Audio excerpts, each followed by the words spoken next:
Is 60, 30, 6,000, 30? Yeah. Or is it between 30 and 60? It's between 30 and 60. Okay, great. Yeah. Hey, so I'm here with Brian and Jason. And I almost said, hey, Blue Table fans, but this is going on your channel, so I don't know what kind of fans. Hey, Jason and Brian fans. My name's Shawn, the owner of Blue Table Painting, and I'm giving these two guys a tour of the studio, and hopefully this will also interest you in our services as well as kind of show you how the process works. And we are typically working on between 100 and 200 projects at a time. Our staff currently is in excess of 30 people, so this is unlike anything the world has ever seen before. This industry does not have anywhere else in the world, on the face of the planet, somebody doing this to the scale and reliability that we're doing it. We've got physical security on the building. We have a huge amount of insurance on your figurines while we're here. We're well past 8,000 projects lifetime that we've finished over the course of 11 years. And that is a lot of armies, If you've ever been to Adepticon, no? Okay, so if anybody watching has been to Adepticon, imagine every miniature at Adepticon. That's about how much we've painted. Wow. Yeah, it's absolutely insane. So there you go. All right, well, everything starts with a quote. And once you get your quote and you like it, you pay approximately half down, and that makes it a real project and sets into motion all of these other things. So you get confirmation that we received your payment, and you will also get, your project will be put on what's called the master project sheet. So we keep track of every single client name, project name, the date that the deposit was sent, because that's like the starting gun for us. That's when it started. And then there's 24 more columns of like all the different processes. Did we get the models? Are we ordering the models? If we're ordering the models, did they get noted on our ordering sheet? All the way to client has received the project. Okay, so anyway, so then it goes to ordering. So these are all projects up here that they need figures to complete them. So the client's sending some. So we get a package in. Our projects manager will then go, oh, this package came in for this person, and he'll complete it. There's what are called, oh, you can't come up close here because it shows client names. But anyway, it gives basically an inventory of the project. And so once he checks off everything that is complete, then everything's there needed to do. The physical components are ready. So now it goes over to our instruction sheet person, who at this time is also an artist. She sits over here. And what she does is she then looks up your instructions. So when you pay your deposit, you'll get an email saying request for final instructions. And it's a fill in the blanks thing where you say, how do you want it assembled? How do you want it based? How do you want it painted? And so you'll put in how you want it. She looks that over for ambiguities, for things that people will put painting stuff in the assembly section. Some clients will just do nothing. They'll do it by unit. Mm-hmm. You know, they'll say assemble it this way, then paint it this way. Assemble it this way, then paint it this way. And so she has to disentangle all of that. So each person in the process knows exactly what needs to be done. And she looks at the cost, because sometimes clients will ask for additional things. By the way, this is like very, very information intensive. Oh well. It's so that our gaming group can live vicariously through us. Yeah, I guess so. And the other thing is, it speaks to how thorough our process is. Mm-hmm. And because we've had a decade to kind of vet through, you know, how to do this without missing steps. Because boy, if you make a mistake, you can get all the way to the end, and now it's like, now you kind of like, you know, you've taken 10 steps back. So anyway, now that project is ready to go. It has that magic instruction sheet on it. It tells the artist, you know, what they're getting paid for it. And so the artist comes up, the assembler, the painter, and they pick the project up, and the project manager checks it out to them. So it's recorded on that sheet. So we know theoretically, we can look on that sheet at any time and know exactly who has what project. Chain of custody. Yes, We have the just same like thing that. in anything legal. Okay, great.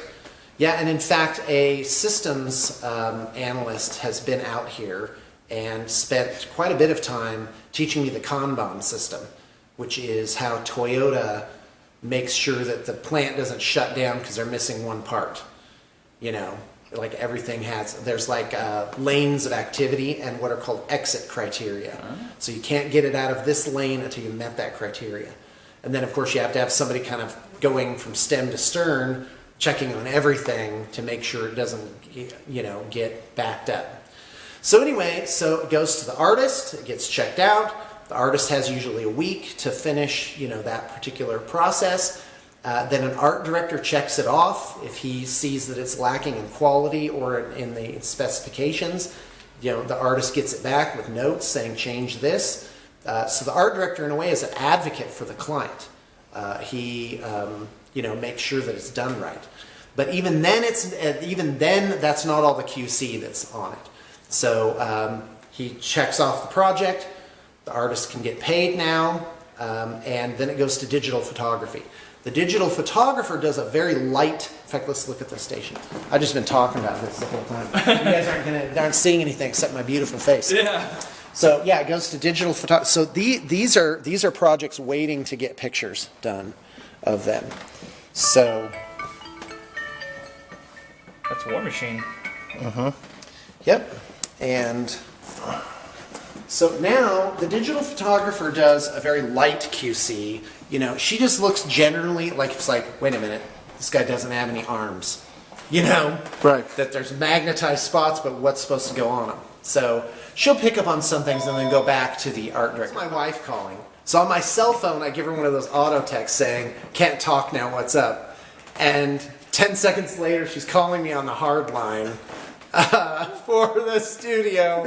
Like, and she'll do that to like physically have someone run me down, to like walk over with the phone with her on it, you know, and it wasn't even an emergency. It was just like, "Oh, I'm just checking in on you." I'm like, "What?" I said I can't talk now. I'm doing something.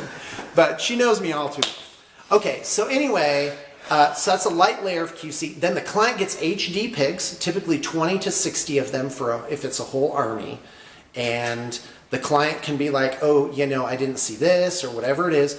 That's a very important layer of quality control here, is the client actually gets to see the models. And it's a zillion times better to catch things on this side before they go out, because then otherwise they got to be sent back.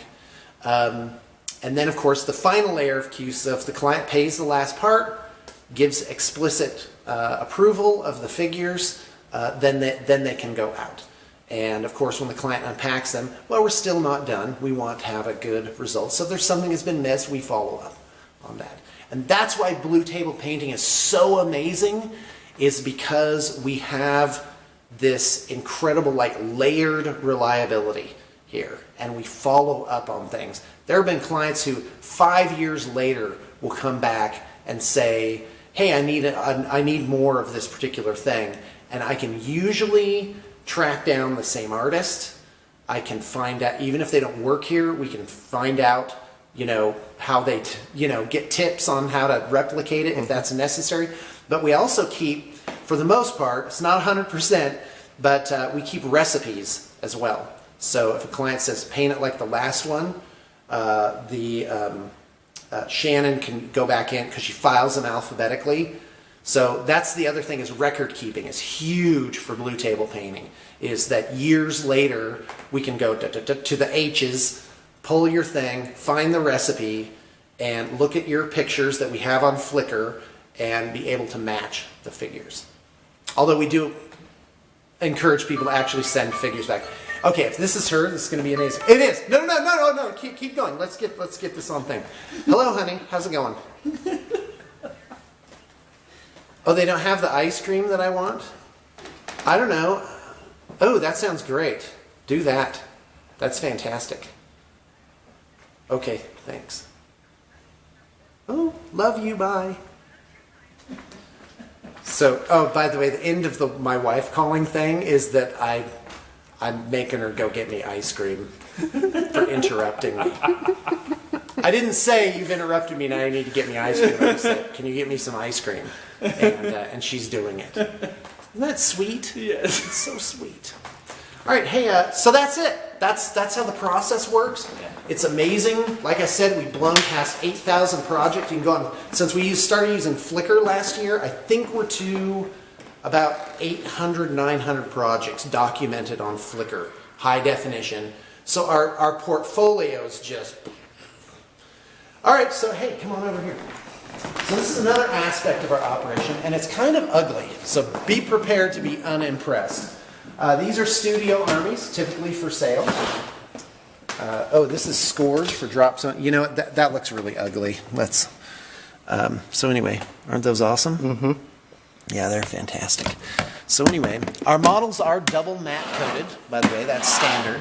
And typically, I haven't found our models to chip.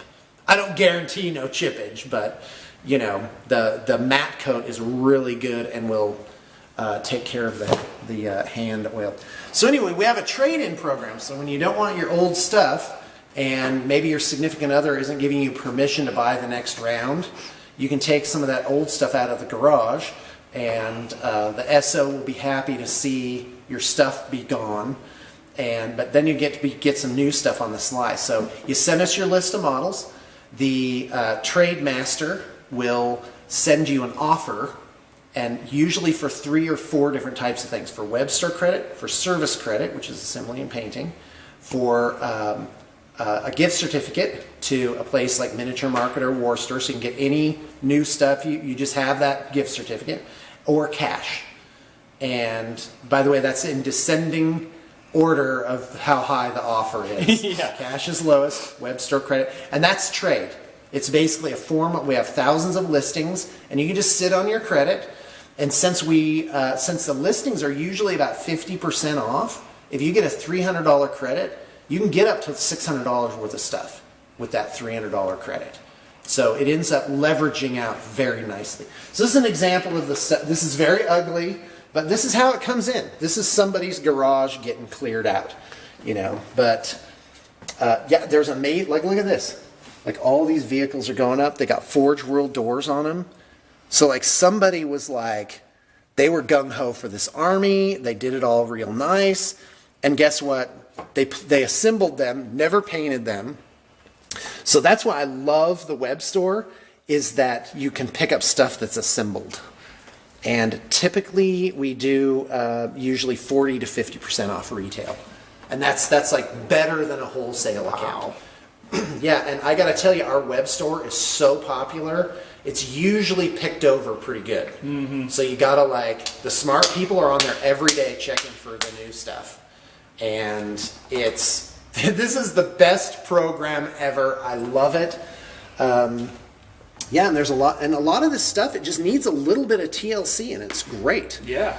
You know, I mean, like this guy. And this is what you'll see. We actually don't repair it. You'll see this guy with his arm next to him. But it's half off. Yeah. So, wow. You know, and it's already put mostly together. That's a terrific deal. So, oh yeah, it's really fantastic. And people that come into the store, to the studio, like locals will come in, I'll do them even better deals for cash. Wow. Cash. Well, I mean, if you're here. Cash is the best. I like rubbing on my body. Of course, then I need a course of antibiotics, because Lord knows where it's been. Oh, you know. So anyway, so right now somebody traded in all this X-Wing stuff. I mean, that's awesome. What a great collection. Yeah. That's good stuff. It's the best. So that's my job. My purpose in life is to make sure that people have the joy of miniatures battles. You want to go downstairs? Yeah. Am I over talking? No, not even a little bit. No, this is perfect. This is vicarious living through video. Yeah, our little sitting area. We've got an awesome library. There's probably thousands of dollars of books up there. Oh man, that doesn't even include your giant collection of the Imperial Armor books. Yeah, I don't know where that is right now. Well, it was up at Valhalla. Probably packed in a box, yeah.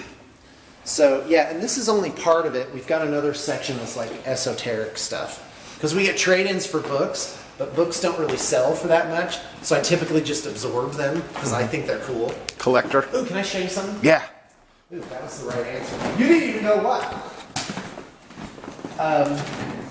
This is my collection of old D&D modules. Oh, Oh, this is, smells like the late 70s, early 80s.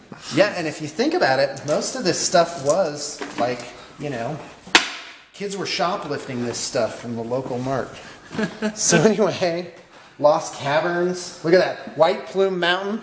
I'm loving that. wow. That is so 70s. Descent into the Depths. Oh, this is the best D&D module ever. Very obscure. It's called When a Star Falls. Great plot. Did you Amazing get this plot. as a trade-in, or is this your personal? No, I actually bought this stuff off of eBay. I kind of went nuts one summer for it. Tomb of Horrors. That's nothing. Isle of Dread. Oh, this just brings me back to my childhood. Man, we should play some D&D. This is a good module. Drums on Fire Mountain. Graham Morris is like this amazing author. I think they misspelled his name on that. Hold on. Yeah, look. See? Grame and Graeme. Which one's right, I wonder. Okay, this is another one by him, Beyond the Crystal Cave. Hold on. Yep, it's probably with the E. Tomb of Horrors. Look at that. I've run that here at the studio. We used to do audio-only adventuring. So like all the artists would be sitting at their desks and I would run the adventure. And so I'd talk out loud to them while they were painting. And that's how we would play. That is awesome. Yes, and they'd have dice on their desks. So That I'd be is like, make a awesome. saving throw, and they'd roll the dice like right there. Sentinel, look at this. Boom. B1 in Search of the Unknown. That's See if old. there's any other weird stuff in here. I've got duplicates because they came as lots. That's a good one. Eye of the Serpent. Oh, Forgotten Temple of Tharizdun. That's good. Have you Run played that any of quite the a Death Watch campaigns? I haven't. No. I can't play the... I actually don't have time to do RPGs anymore. I believe Well, anyway, that. that's enough of that. So, it's good times. It is kind of a gamer's heaven to work here. Yeah. Oh, and by the way, we're looking for new artists. So, okay, maybe we should talk then. Let's see if I'm going to walk down the steps without even looking. I'm just going to go backwards. Oh, please don't. Oh, He's a pro. Pro. He's a pro. What? That's my trick. I just made that up. Nobody's impressed. But, hey, here's my business plan and dream in brief. So, give that a little kiss on the way down. Oh So my gosh. we're Oh my gosh. Yeah, we're not going to spend too much time down here because this isn't the lively den of activity that it normally is. We've got kind of a prototype casting area here, casting pot. A guy came in and kind of cleaned it up. It's not much to look at, but we've created a ton of sculpts that are just not, in production right now. Like we have a whole series of like female jungle fighters, like Vietnam style things, and different types of heads. They were all like special requests, so it's very oddball stuff. And It's all silicone molds, right? yeah, the thing I'm looking for is down here. So anyway, it's kind of got a frat house feel down here. Yeah, I like with it. our oddball crash couches and Where are the kegs? this break don't show it. The break area that's like never cleaned. It's like disgusting. Ladies, can you back me up on how disgusting the break area is? No, she's not. So anyway, yeah. So this is where the magic happens. There was a time when I was like, hey, it needs to be cleaned up. I was going to have uniforms. Oh, God. I actually had uniforms for a while. No. And that was like, hey, let's take all these cats out for a walk. I'll get the leashes on. Surely this will go well. And it doesn't. No. It doesn't. So it's certainly a den. It's a den of creativity. Ooh, let's go over to this place. Definitely. So yeah, all the tables and chairs are like mismatched garage sale stuff. We've got tons of space down here, though. If anything, Yeah. we're over-spaced. Yeah. But our rent, because I refurbished the building, kind of made an investment in it and own it, our rent is very inexpensive. Most people kind of snort in disgust when they find out how little we pay for our space here. 300? 300 for 10,000 square feet. Well, that's disgustingly It ain't cheap. that low. Okay. That would be awesome, though. So anyway, people put their collections on display, and you know, yeah, that's it. This is terrific. Thank you. Yep. I have a dream, though, it will be Tron-like in its cleanliness and quality Right? at some point in time. There you go, Jake. That's a Woo, look at that. baby carrier in its magnificence. Oh. Yeah. Oh, make sure you get the sword. The sword's what I really Some like about good this. Yeah. non-metal metal on that. I should be a hand model. I seem to remember shooting. I seem to remember one of those running away with one wound left. Yeah. Yeah, that might have happened. Literally running away, being chased by 2 Tau drones. That was the best. If you guys check our videos, you can find out how that That was went. pretty bad. By the way, I'm calling that the hornet's nest strategy. That was a lot of fun. Prosecuted it a couple times successfully. So I'm now assuming I'm an expert at Tau because of that. Well, you certainly played like it. Well, all right. Well, boys, that's it. You know, I'm not going to take you out to the shed, unfortunately, because then it would get really weird. Is there other whips and chains? Yeah, I wish it were only whips and chains. What's in these barrels? Acid. Don't open them. Well, thank you very much, I got Shawn. something brewing out there. Epic handshake. All right. Hey, thanks a lot, Jason. Yeah, you guys absolutely. Are great. Thank you. And hey, all the positive vibes, shockwave of happiness, wow, to your gaming group. Thank you. It's good times.